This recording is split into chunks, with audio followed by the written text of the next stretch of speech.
Today, let's talk about the time when David acted like a crazy man. I'm going to read to you from 1 Samuel chapter 21, verses 13, 14, and 15, where we read this.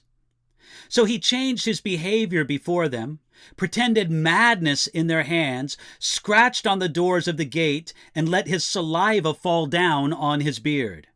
Then Achish said to his servants, "Look, you see the man is insane. Why have you brought him here to me? Have I need of madmen that you have brought this fellow to play the madman in my presence? Shall this fellow come into my house?" Carrying the sword of Goliath, David did a crazy thing. He went to the Philistine city of Gath, the hometown of Goliath. David was so concerned about avoiding King Saul, who wanted to kill him, that he didn't think clearly about the danger of the Philistines. The Philistines recognized the young man who killed their champion, and David knew his life was in danger.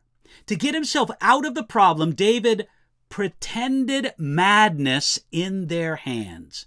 He acted in a strange manner, scratching on the doors of the gate and letting saliva fall down on his beard. It was as if David foamed at the mouth. Basically, David humiliated himself before the Philistines and acted like a madman. The saliva on the beard was especially convincing because men in that culture would consider this something only a man out of his right mind would allow. One commentator wrote that in that culture, an indignity to the beard was considered an intolerable insult and would not have been permitted by a normal person.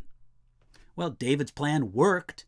The king of Gath said to his servants, "This man is insane. Why have you brought him to me?"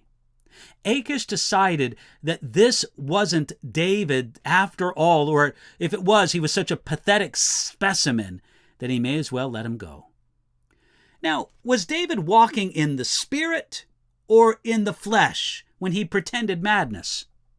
In this situation, it made sense that the Lord would guide David into a path of escape that would humble him.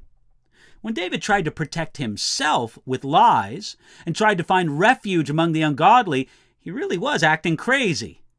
When David repented, asked for mercy, and trusted again in the Lord, it was as if the Lord said, "You've been acting like a madman.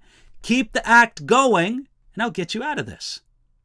Psalm 34 is David's declaration of joy when he escaped from Gath with his life. The psalm begins beautifully.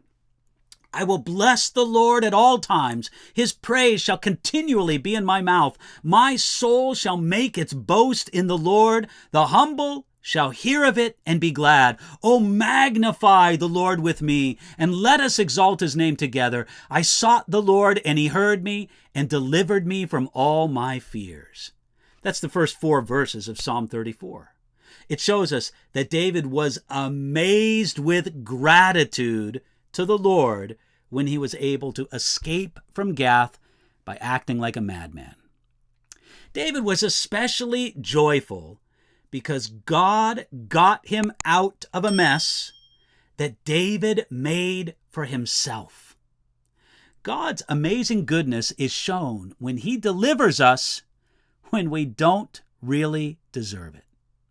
But we put our trust in him even in our self-made difficulty. Friend, is that you today? Maybe you are in the midst of a mess of your own making. Hey, cry out to the Lord, humble yourself before him, and see what God does with it.